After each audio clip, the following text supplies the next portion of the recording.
Dear Alice, contrary to what people might tell you, making money is not an elusive woo-woo cloud of mystery, some sort of jigsaw puzzle that you have to figure out, because that's exactly what I was left to feel when I was 18 years old. This is a summary of all the combination of money experiences that I've learned in my 20s, from the School of Hard Knocks, a decade of professional experience in finance, as well as many personal interactions with a lot of wealthy and successful people that I've met along the way. So basically, when it comes to money, there are 3 buckets: making it, keeping it, and growing it. Let's start with making it. My first tip is that money is a byproduct of value that you provide to society and the number of people that you can provide it for. If you want to take this one step further, your ability to earn is a function of mindset, skill set, and work ethic, and you need all 3 to make it. When I was 14, my first job was at McDonald's. I had a 10 out of 10 work ethic, and I ended up making $6 an hour there. So obviously work ethic isn't enough.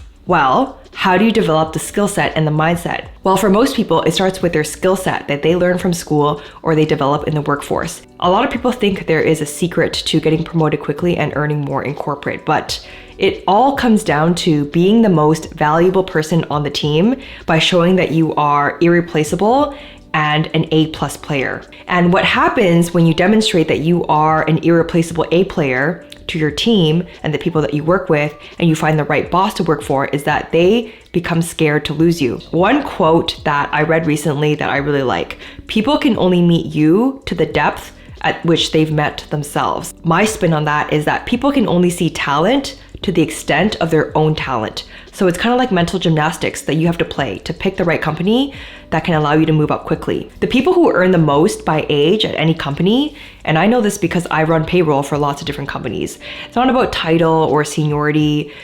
The ones that do the best and earn the most by age are the ones who've demonstrated that they're able to add the most amount of value, and for the most part, they are very good at what they do. Money-making mindset can not be covered in one video. Money-making mindset would take at least 30 videos. But the next tip I have is that your emotions, thoughts, and beliefs about money will absolutely dictate how much money you make in this lifetime. A lot of it really is a psychological game. Many, many years ago, I met a girl with a 2 ClickFunnels award. The first time I meet her in person, she literally tells me, "Hey Alice, making money, it's all just in your head."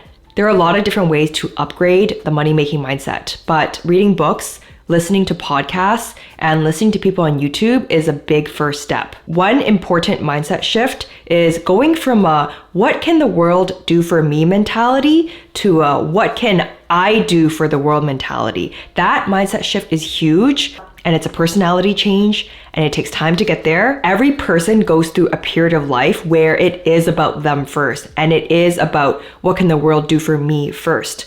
But at some point, if you want to grow as a person and therefore earn more, then you have to start thinking about what you can do for the world. You don't have to be an entrepreneur to get there. In corporate, if you want to get into upper management or a C-suite position or move your way up, then you have to start thinking about other people first, company first, teams first, processes first, and yourself after. If you want to go one step beyond that, then you have to start thinking about how to be a more valuable person to more people. And in order to do that, you do need leverage, because there is a limit to how many people you can impact at an individual contributor level with 16 hours of a day. So that leverage is usually done in the form of business, capital, social media, internet stuff, because the more people that you can impact and the bigger of an impact that you can have on many lives and the more value you can provide to each person, the more good things, luck, serendipity, money will come back to you over time.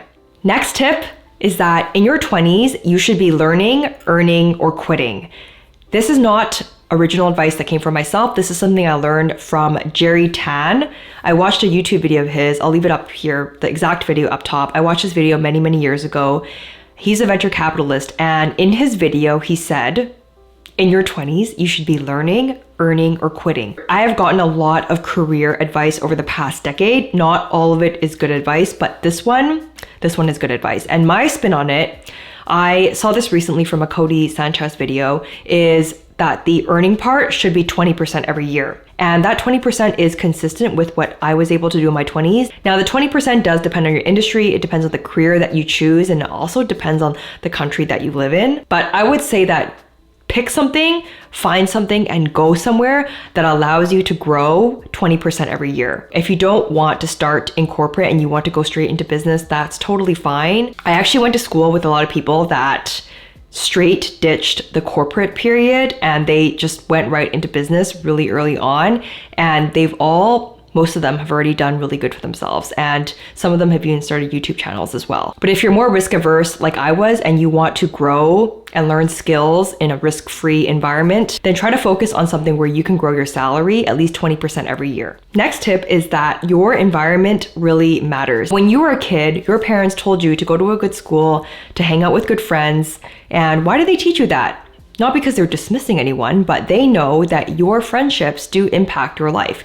Your parents know that it's not good to hang out with bad friends because your parents know that you become who you spend time with and you become who you take advice from. And that applies when you're in school, but that also applies beyond high school and it applies for the rest of your life. So having a good environment and finding good people that can positively help you improve and become a better person is so, so important. Now, it's not always easy to seek out these people. They don't always just show up on your doorstep. And man, even if you do find or meet someone that's doing really well, you don't even know if they have the time of day to mentor you or give you advice. So if you do encounter people like this, make sure you seize the opportunity. And in the meantime, what you have to do is you have to read books, listen to podcasts, and to a certain extent, you have to pick the right people to listen to on social media. Because the books, the podcasts, and the social media people that you listen to today will absolutely shape who you are in 4 to 5 years. I can't stress enough about the books. The books are so important. Any personal finance or self-development book on Amazon, especially the popular ones, the higher rated ones, and read them all. And once you get to the point where you are earning enough, then you want to start paying for the mentors right away. I've paid for a lot of business coaching in my life, a lot. So when you're left to find good mentors that have a good and positive mindset around money, that will teach you the right things, your life can really change. So let's move on to keeping it. The least fun of the 3 buckets is keeping it. So money management is really just ratios and percentages. Now, it's not that you can't have a $3 latte every day, okay? You have to think, how can I afford to have a $3 latte every day? And when you shift your thinking, you start to realize that money management is just ratios and percentages. If you train yourself to save a big chunk of your paycheck, say 30 to 40%, and you allow yourself to spend 10% of your paycheck on completely stupid things for fun, shoes, clothes, whatever, stuff that's just a waste of money, but you focus on earning, then over time, that's how you end up spending $3 on a latte and buying nice clothes and shoes here and there, while still being very good at managing money. I can't stress this enough. When you're a teenager or in your 20s, the most important thing that you need to focus on are your own skills so that you can earn more. And the earning more part absolutely is the hardest part. And that's exactly why all of your focus needs to go on that part, because it's the hardest part. You don't want to delay that for when you're older. You really don't. Because what happens, you're going to have to go through a phase of life where it's not so fun and you're going to have to make mistakes. You're going to have to fail. You may have to lose money. The faster you can overcome those things and the faster you can bounce back, when you focus on your skills and yourself, then you always know that you can out-earn your mistakes. And if that means staying in corporate for a little bit longer, then so be it, right? You don't have to leave when you're 22 or 23. Some people do, and they end up doing well, but not everyone does. Now, I want to talk about growing it and investing. In my experience, and I know this professionally, wealthy people grow their money by investing in real estate and stocks. I know a lot of people, friends, who do very well with stocks. Now, in my experience, if I had to give advice to 18-year-old Alice, I would say, Alice, just focus on the earning part, because that's what you're good at. And stick to more vanilla investments like blue chip stocks that pay a 4 to 7% dividend and buy the dip. In my experience, I would not recommend the younger version of me to try to learn to outperform the market. I bought a bunch of blue chip stocks during the 2020 crash and they ended up all being winning positions, which I'm very happy about. But my plan for my 30s is to put my risk, my time, and my sacrifice into the earning part. I think the time to sacrifice to effort ratio just pays off more and better and bigger when you focus on earning. There is no such thing as failure. You cannot fail if you don't give up. This is very different than what you're trained to believe in the school system, because the school system, higher education, is training you to be a good employee, which is something that we're not going to get into today. But in order to do well in life and to be better and to grow, you have to make mistakes. You have to. You absolutely have to make mistakes, fail, and learn from them really quickly and grow. There's that really famous quote, there's nothing guaranteed in life other than death and taxes. I'm gonna add my own spin to that. There's nothing guaranteed in life other than death, taxes, and that you have to fail before you succeed. So if you're in your 20s, go start that side hustle, go meet the people that you need to meet, go do the thing that you wanna do, because nothing is worse than the feeling of regret. You don't wanna be stuck in a situation where you're wondering what life could have been. If you like this video today, a little bit different than my usual video, please give me a thumbs up, notification bell, hit that like button, let me know what resonated with you in this video, and I'll see you guys in the next one. Until next time.